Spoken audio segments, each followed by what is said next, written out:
निःशुल्क रूप से मिलनी चाहिए। क्योंकि एक बार को आप सोचिए, आखिर उस बच्चे की गलती क्या होती है जो एक गरीब घर में पैदा होता है और उसको बेहतर शिक्षा से वंचित होना पड़ता है। शिक्षा के सामने एक पैसे की दीवार खड़ी है, जो जितनी ऊंची दीवार लांघ सकता है, जो जितना अधिक पैसा शिक्षा पे खर्च कर सकता है, वो उतनी बेहतर शिक्षा पा सकता है। लेकिन अगर एक देश एक है, लोकतांत्रिक देश है, तो शिक्षा भी सबको एक समान रूप से तो मिलनी ही चाहिए।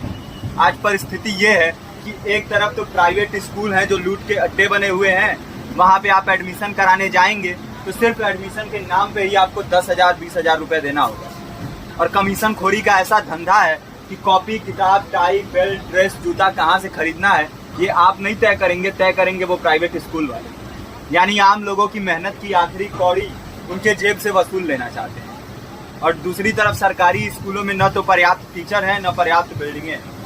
2019 का ही ये पुराना आंकड़ा है कि हर 100 में से 52 स्कूलों में या तो एक टीचर है या 2 टीचर हैं। और उन्हीं टीचरों के ऊपर जिम्मेदारी थोप दी जाती है कि जनगणना करो, मतगणना करो, पशुगणना करो, तमाम काम करवाए जाते हैं। और 19 के बाद से तब से कितने टीचर रिटायर हुए होंगे और 18 के बाद से कोई टीचर की वैकेंसी भी नहीं है। आप खुद भी सोच सकते हैं ये परिस्थिति और कितनी बिगड़ी हो। इसीलिए हम लोग ये मांग उठा रहे हैं, चाहे कोई राष्ट्रपति का बच्चा हो या किसी मजदूर का, सबको शिक्षा एक समान मिलनी चाहिए और निःशुल्क रूप से मिलनी चाहिए। प्रेमचंद ने अपने दौर में भी कहा था कि एक सभ्य समाज में ऊंची से ऊंची तालीम मुफ्त होनी चाहिए और इसका पूरा खर्च गवर्नमेंट को उठाना चाहिए, क्योंकि हमारे देश को ज्यादा आवश्यकता तालीम की है। और शिक्षा से जुड़ता हुआ ही दूसरा मुद्दा हम लोग उठा रहे हैं।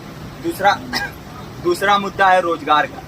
रोजगार की परिस्थिति ये है कि आज सरकारी सेक्टर हो या प्राइवेट, सब कुछ ठेका संविदा के हवाले किया जा रहा है। परमानेंट नौकरियां लगातार घटाई जा रही हैं। इसी रेलवे में 1995 के आसपास लगभग 18.5 लाख कर्मचारी काम करते थे, लेकिन आज उनकी संख्या 12 लाख थी।